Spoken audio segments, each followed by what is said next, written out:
Francis Lindsay Gordon, the names by which I was christened on the 28th of September 1932.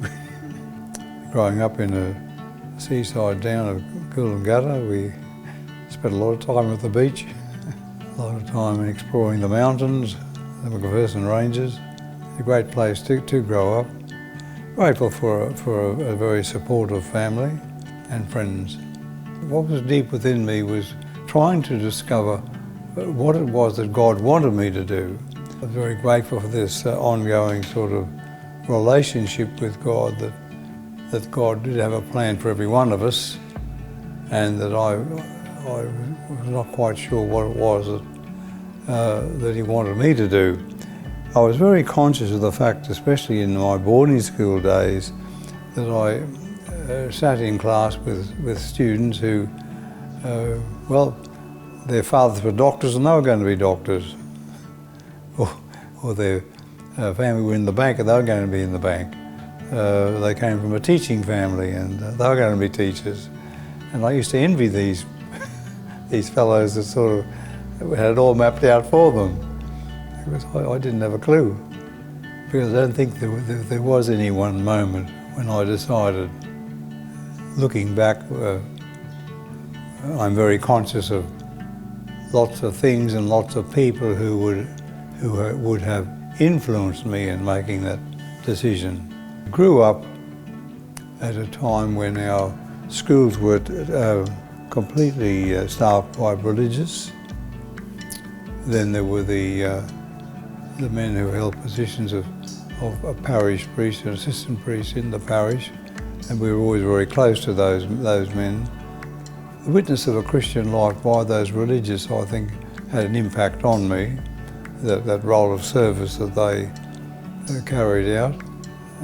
Yes, I think they had a profound influence on my life.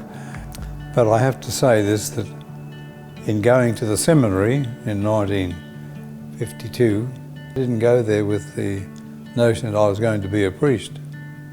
I'd like to make that quite clear. I went there to find out. I wouldn't know whether I was qualified or capable of doing it. So I said, well, I put myself in the hands of those who should know.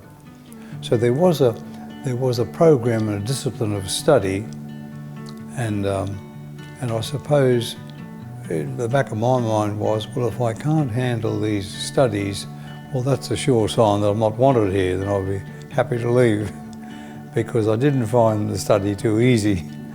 And I might just mention here that in those days our textbooks were in Latin. That wasn't my first language. So I sort of saw that as a clear guide. If I just couldn't handle the studies and didn't pass exams, well then that was a sure sign that this was not for me.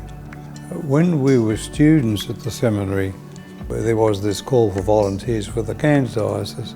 So I consulted Mum and Dad, and they were quite happy for me to put up my hand and volunteer for this diocese.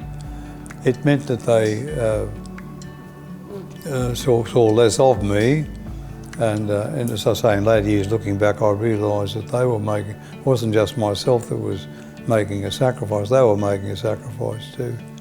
So yes, I'm very grateful for their support, even though it came at a cost.